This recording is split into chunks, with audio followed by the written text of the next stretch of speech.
Salut à tous, c'est Antoine, j'espère que vous allez bien. On se retrouve aujourd'hui pour une toute nouvelle vidéo, donc comme tous les jours on continue, le défi d'une vidéo par jour pendant un an. J'avoue qu'aujourd'hui j'avais pas du tout d'idée de quoi parler, et en fait j'ai passé quasiment toute ma journée à regarder une série qui s'appelle Orange is the New Black. Je pense qu'il y en a qui doivent connaître, hein, c'est sur Netflix. J'en suis à la saison 7, donc c'est la dernière saison. Euh, et à un moment donné, il parle de pardonner et de s'excuser auprès des gens à qui on a fait du mal, et pardonner auprès de ceux qui nous ont fait du mal, justement. Donc on va parler un peu de ça très rapidement, hein. J'ai pas non plus préparé à fond le sujet. Mais voilà, on va en parler rapidement, je vais donner un peu mon avis sur le sujet. On va d'abord commencer par parler des excuses, s'excuser auprès des gens, etc. Qu'est-ce que ça va nous apporter? Euh, Dans ce livre, donc vous le connaissez maintenant, j'en parle assez régulièrement dans les vidéos que je fais sur YouTube. C'est Comment se faire des amis de Dale Carnegie. Euh, je vous mettrai pas le lien dans la description, parce que j'ai pas envie de le mettre, tout simplement, parce que c'est pas un livre où je fais de la promotion, etc. Enfin, j'en fais un peu la promotion, mais voilà, c'est pas une vidéo dédiée entièrement à ce livre. Quand je ferai une vidéo entièrement dédiée à ce livre, je mettrai le lien affilié pour que vous puissiez l'acheter. Et donc, en même temps que je puisse toucher une petite commission, mais pour l'instant, c'est pas une vidéo dédiée à ce livre. Enfin bref. Et dans ce livre, il y a un principe, je n'ai plus le numéro du principe, et il dit quand vous avez tort, admettez-le promptement et sincèrement. Et j'adore ce principe parce que c'est totalement vrai. J'ai pas essayé tous les principes qu'il y a dans ce livre, j'en ai appliqué quelques-uns dans ma vie privée, et à chaque fois que je les ai appliqués, bah, ça fonctionnait plutôt pas mal, hein, on va pas se mentir, dont justement le fait d'admettre ses erreurs, donc de s'excuser, et donc d'admettre ses torts. C'est-à-dire que, sans rentrer dans les détails, je m'étais un peu disputé avec ma famille, etc. Et j'étais très très en colère, et quand c'est comme ça, quand je suis très en colère auprès de quelqu'un que j'apprécie, etc., bah, je suis assez rancunier, et je parle vraiment plus du tout à la personne, etc. Je peux même ne pas parler à la personne pendant plusieurs, plusieurs jours, plusieurs semaines. Je peux foutre la merde, hein, clairement. Euh, c'est que quand c'est des personnes vraiment proches, etc. Quand c'est des personnes, des connaissances ou des potes, tu vois, voilà, ça me dérange pas, tu vois. Soit je parle plus du tout à la personne, soit ça me passe au-dessus, tu vois. Mais quand je m'embrouille vraiment avec ma famille, etc., c'est vraiment, je suis assez rancunier. Et quand tu t'excuses, en fait, déjà, de un, tu penses que tu rabaisses ton ego, enfin, tu penses que tu te rabaisses un peu, etc., mais pas du tout. C'est pas du tout, genre, le fait de se rabaisser, d'être passé pour une merde, etc., pas du tout. Tu passes justement pour quelqu'un de mature, pour quelqu'un qui comprend les choses et qui veut avancer, tu vois. En gros, tu laisses la porte ouverte au changement quand tu t'excuses.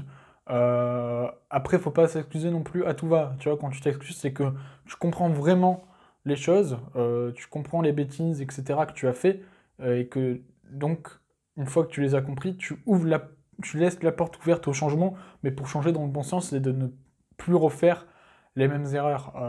Après, si tu t'excuses toujours auprès des mêmes personnes, toujours à tout va, pour rien, et que tu recommences toujours les mêmes conneries, à un moment donné, ça ne fonctionnera plus. Voilà, faut pas non plus abuser des excuses. Les excuses, il faut que ce soit vraiment sincère et ne rien attendre derrière. Et la personne qui aura en face de vous, votre interlocuteur, va sentir que vous êtes sincère, que vous n'attendez rien derrière du tout. Et elle va vous pardonner. Et justement, ça embraye sur le pardon. Le pardon, c'est assez important, etc.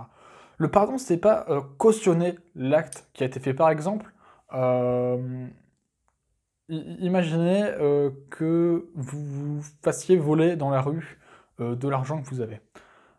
Vous vous retrouvez face au cambrioleur, on va dire. Si vous le pardonnez, vous ne cautionnez pas forcément l'acte qu'il a fait, hein. Vous pardonnez, en gros, vous décidez de passer à autre chose, tout simplement. Vous acceptez de faire table rase du passé, entre guillemets, d'oublier la personne qui vous a fait ça et de passer à autre chose, que cet événement n'intervienne plus dans votre vie. En gros, c'est ça pour moi le pardon. Et c'est assez important, c'est compliqué hein, comme démarche à faire, etc. C'est compliqué de pardonner à quelqu'un, un acte, surtout un acte vraiment très compliqué qui peut faire mal au fond, etc., au plus profond de nous-mêmes. C'est compliqué de pardonner aux personnes qui nous font du mal, mais je pense que c'est quelque chose qu'il faut faire parce qu'encore une fois, euh, c'est pas cautionner l'acte que la personne a fait, c'est juste simplement laisser la porte encore entrouverte au changement, euh, faire table rase de cet événement, essayer de l'oublier le plus possible pour passer à autre chose, tout simplement. C'est se libérer d'un poids et pouvoir passer à autre chose et donc se concentrer sur les choses vraiment importantes de notre vie, tout simplement. Et puis laisser justement l'autre personne, donc le coupable, on va dire, euh, se morfondre, entre guillemets, dans sa bêtise, dans ses conneries, on va dire, qu'il a fait, et, et puis qu'il puisse passer à autre chose également, mais qu'il puisse surtout se rendre compte du mal, etc., qu'il a pu faire, et se dire que peu importe le mal qu'il peut faire, bien, au final, ça ne t'atteindra pas, et qu'au final, il aura beau te faire le plus de mal possible, eh bien, tu sauras passer à autre chose, et toi, tu vas avancer, et lui, il restera toujours au même stade, tout simplement. C'était une vidéo très courte, 7 minutes à peu près, voilà. C'est tout ce que j'avais à dire sur le sujet. D'ailleurs, j'ai un petit exercice à vous donner. Moi, ça a fonctionné pour moi. C'est de faire une lettre. Donc, vous prenez le temps que vous voulez et vous faites une lettre d'excuse à quelqu'un à qui vous avez fait du mal dans votre vie. Et vous vous excusez, mais sincèrement, etc., sans attendre rien en retour. Voilà, vous faites une petite excuse et vous lisez à la personne, vous allez voir, je pense que ça peut arranger certaines choses. Et pareil, vous faites une lettre de pardon à une personne, si une personne vous a fait du mal, pardonnez à cette personne. Encore une fois, le pardon ne veut pas dire cautionner l'acte, ça veut simplement dire passer à autre chose et avancer dans sa vie pour une vie meilleure, tout simplement. Merci à tous d'avoir suivi cette vidéo, je vous retrouve demain pour une nouvelle vidéo citation comme tous les lundis, et tout le reste de la semaine pour de nouvelles vidéos. Et je vais recevoir des nouveaux livres cette semaine. Donc je vous ferai une petite présentation des nouveaux livres que je vais recevoir. Je vais en recevoir 3. De toute façon, je vous les présenterai. Merci à tous d'avoir suivi cette vidéo. N'hésitez pas à me donner votre avis en commentaire, à donner votre avis sur le sujet en commentaire, à vous abonner, à liker, à partager si vous avez aimé. Et je vous dis à demain pour une nouvelle vidéo. Passez une excellente journée, une excellente soirée. À demain.